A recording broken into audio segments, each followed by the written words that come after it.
Good morning, good afternoon, good evening, guys. Kevin sir back from Personal Tutor Standard 10th Geography playlist आज आपके लिए लेके आया हूँ. Chapter 1 से start करेंगे. Since it's the boards, we will go ahead and wind it up in an attempt to make you understand the basic points. इस साल CBSE ने अपना थोड़ा सा जो टीचिंग मेथडोलॉजी है वो चेंज करा है. क्वेश्चन पेपर का जो कह सकते हैं हम सिलेबस है वो चेंज करा है, स्ट्रक्चर चेंज करा है. You need to understand the topic right now rather than mug up the things. So we have designed this playlist accordingly. Chapter का नाम है resources and development. Now what exactly are resources?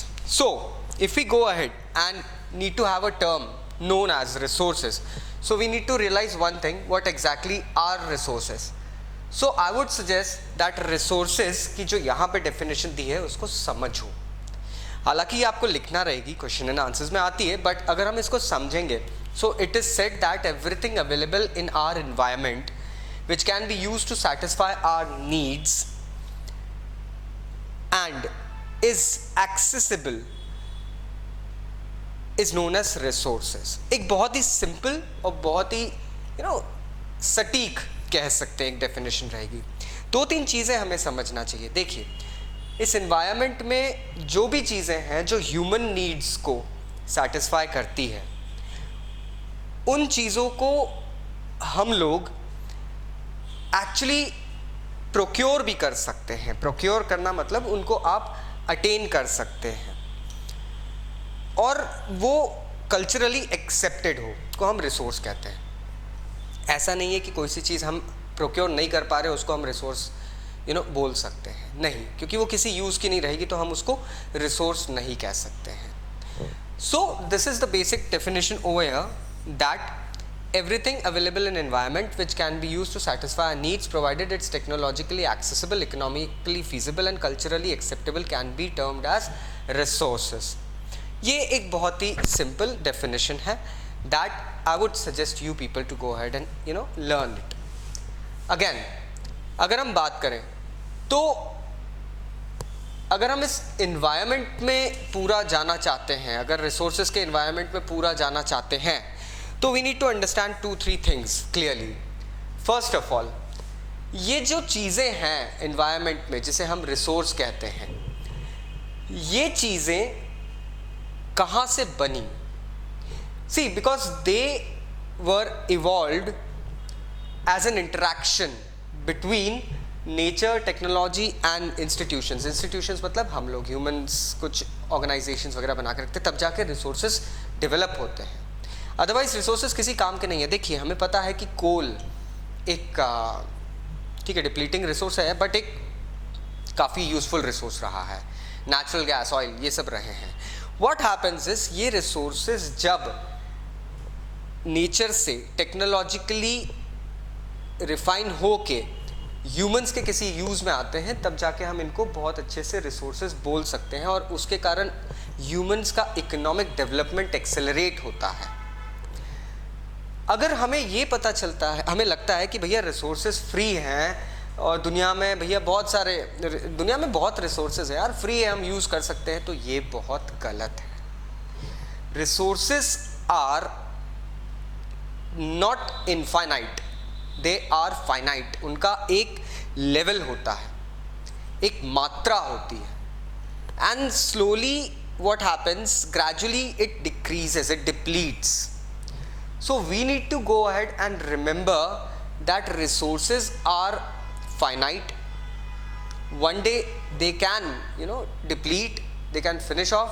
Our human, हमारा जो existence है वो resources पे depend करता है और resources को procure करना हमारे ऊपर depend करता है. हम जब तक R&D नहीं करेंगे, institutions नहीं सेटअप करेंगे, टेक्नोलॉजी को नहीं इन्वॉल्व करेंगे, तब तक रिसोर्सेज डेवलपमेंट नहीं हो पाएगा. नाउ अगर हम देखें तो रिसोर्सेज को क्लासिफाई करा गया है, उनको 3-4 लेवल पे क्लासिफाई करके रखा है. सबसे पहले अगर हम देखें तो रिसोर्सेज को उनके ओरिजिन के बेसिस पे क्लासिफाई करा है.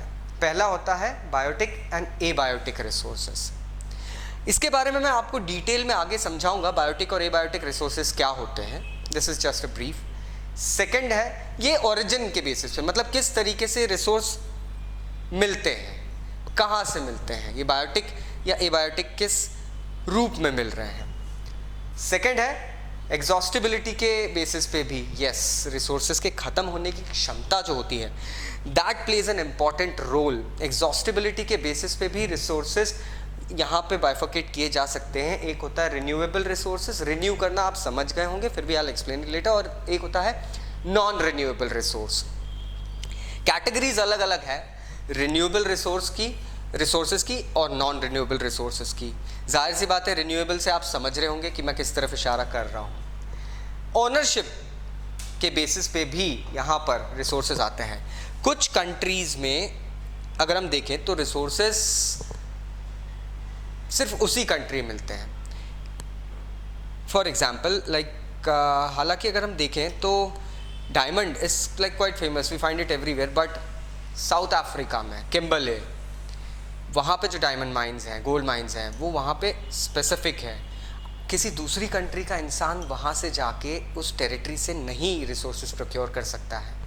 आपके घर में, आपके एक एरिया में आपको एक रिसोर्स मिलता है, वो आपका रिसोर्स है, तो ये आता है यहाँ पर इंडिविजुअल रिसोर्स, एक पर्सन का रिसोर्स है वो उसको यूज़ कर रहा है। आपने अपने घर में सोलर पैनल लगवाए हैं, you've got them installed in your house, you've got an array of solar panels in your house, the energy that would be procured from those solar panels would be your own, वो आपकी energy होगी, तो वो आपका individual resource हुआ। सबसे सटीक example probably यही रहेगा इसमें। Then comes community based ownership के बेसिस पे अगर रिसोर्सेज को डिवाइड करते हैं तो हम कुछ स्पेसिफिक एरियाज देखते हैं, जैसे सॉल्ट पैन्स होते हैं। सॉल्ट पैन्स से बता दूं आपको जहाँ पे नमक प्रोड्यूस किया जाता है। ये जो सॉल्ट पैन्स होते हैं ना, ये सॉल्ट पैन्स किसी एक एरिया के फिक्स रहते हैं, एक कम्युनिटी के रहते हैं, गांव के अंदर है, उस गांव के अंदर वो रिसोर्स मिल रहा है, लोग मिल के उसको प्रोक्योर कर रहे हैं, वहाँ पे उसको कर रहे हैं, तो वो कम्युनिटी रिसोर्स हो गया। नेशनल रिसोर्स जैसा कि हम जानते हैं एक देश में, और इंटरनेशनल रिसोर्स जो कि प्रोबेबली सभी देश उसको ले सकते हैं, या वो एक देश से दूसरे देश में ट्रैवल हो जाता है, वो इंटरनेशनल रिसोर्स हो गया। तो यहाँ पे ओनरशिप के कारण अगर हम बात करें तो इंटरनेशनल रिसोर्स हालांकि इंडिया में तो मिलता है। इंडिया एक ऐसा देश है दोस्तों जहाँ पे लगभग हर रिसोर्स आपको मिल जाता है, ये एक बहुत अलग सी बात है। But there are certain things like kimberlite and all, ये चीज़ें आपको प्रोबेबली इंडिया में नहीं मिलेगी, ये सिर्फ आपको किम्बरले में मिलती है, साउथ अफ्रीका में। सो ये चीज़ें रहती है। अच्छा, उसके बाद में on the basis of development भी रिसोर्सेज को अलग अलग पार्ट्स में डिवाइड किया गया है। On the basis of development मतलब कोई रिसोर्स फुल्ली डेवलप्ड होता है, कोई रिसोर्स पार्शियली डेवलप्ड रहता है, कोई रिसोर्स बहुत ज़्यादा डेवलप्ड रहता है, तो उसके बेसिस पे, और कोई रिसोर्स बिल्कुल डेवलप नहीं रहता है, उसके बेसिस पे भी रिसोर्सेज को यहाँ पे बाइफर्केट करा है।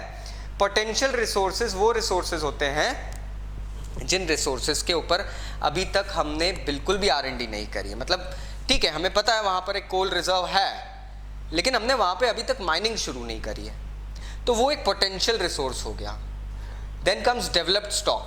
डेवलप्ड स्टॉक वो होता है, हमें पता है वहाँ पे कोल रिजर्व है, हमने वहाँ माइन बना दी और वहाँ से कोल निकल के हम उसको लिग्नाइट एंड ऑल वो सब निकाल के कोल बना के उसको प्रॉपर तरीके से अच्छे से डेवलप करके मैन्युफैक्चरिंग यूज़ में, ऑर्गेनाइजेशनल, कंस्ट्रक्शनल, टेक्नोलॉजिकली उसको एनहांस करके यूज़ में लेने लग गए हैं।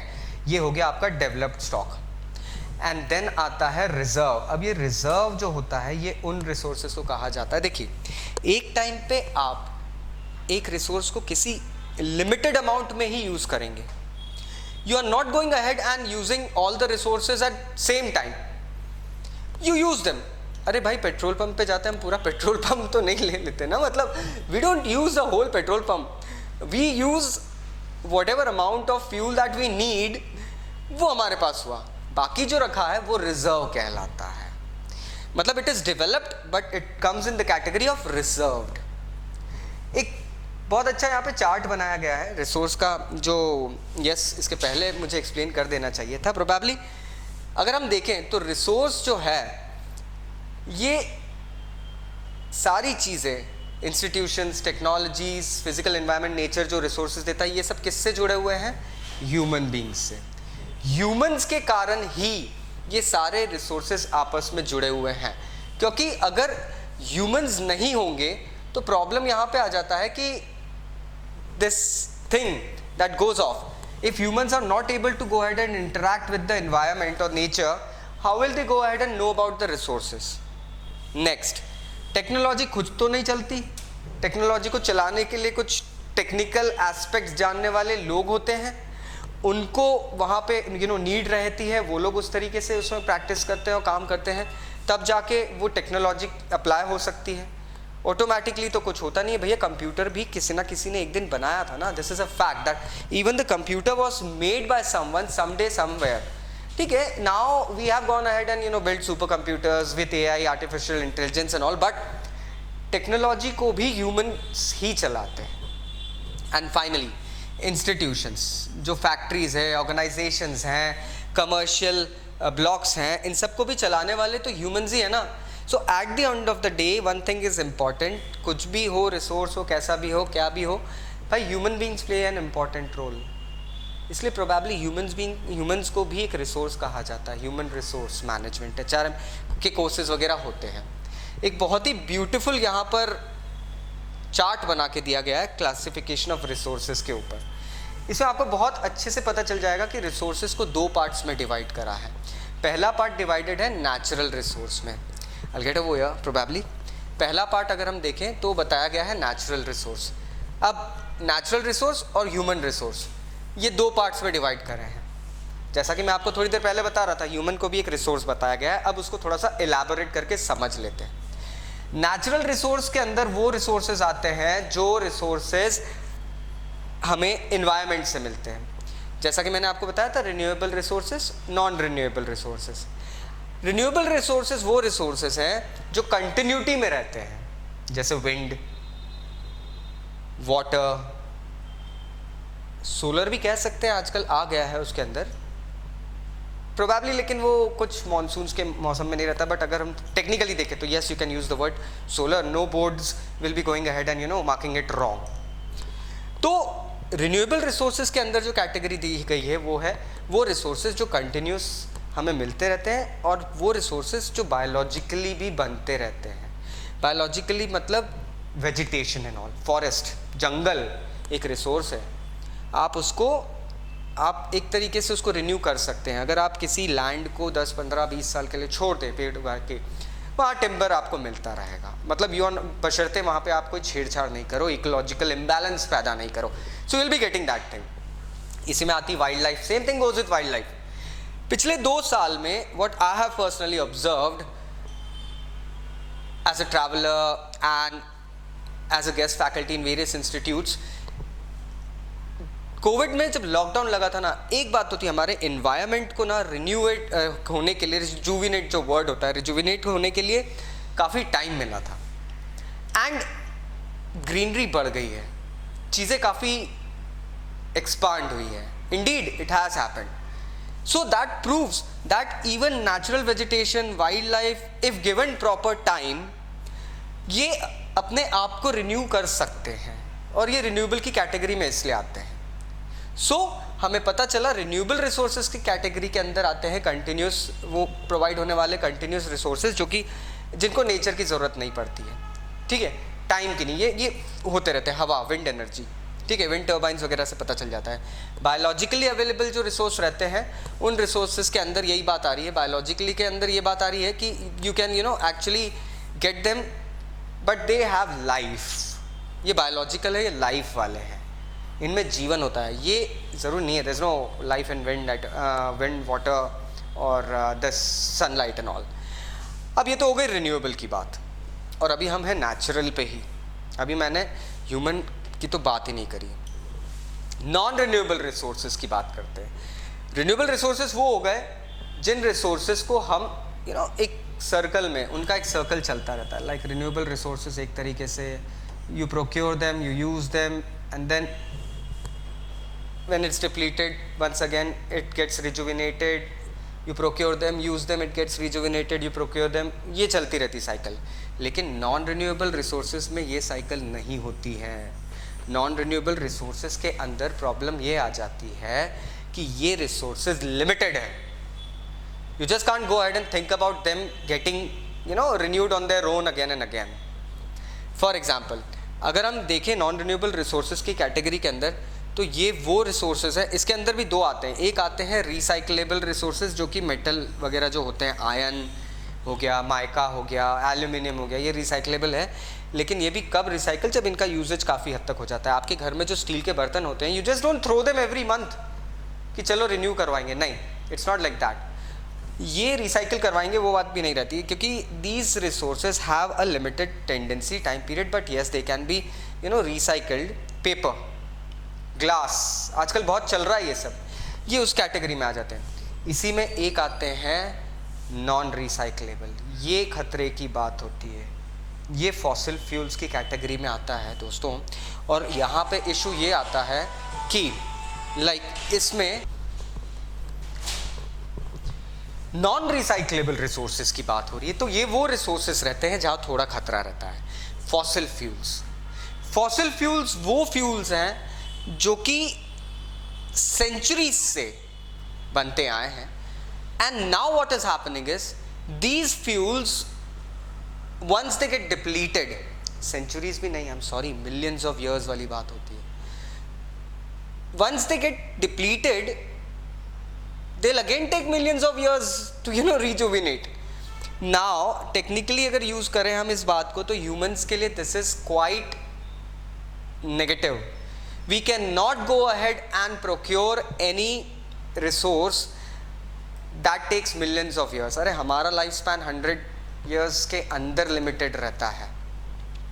How can we go ahead and think about a lot of things, like millions of years के बाद में हो जाएगा। तो इसलिए इनको कैटेगरी में डाला गया है नॉन रिन्यूएबल रिसोर्सेज। अब यहाँ से बात आती है एक और रिसोर्स की, ये रिसोर्स है ह्यूमन रिसोर्स। ह्यूमन रिसोर्स किस लिए काम आता है? ये जितने भी रिसोर्सेज यहाँ बताए गए हैं, ये सारे नेचुरल रिसोर्सेज को टेक्नोलॉजी के कारण यूज करके उसको प्रॉपर स्ट्रक्चर देना, ऑर्गेनाइजेशन में पहुंचाना, ये काम करना सिर्फ और सिर्फ ह्यूमंस का ही एक दायित्व है। You can expect dogs going ahead and procuring coal for you and then getting it, हमें ऐसे नहीं मिलता। It is we humans will have to do it. Again अगर हम बात करें तो ह्यूमन रिसोर्स तभी काम आता है जब वो क्वालिफाइड हो और एक लार्ज नंबर में हो।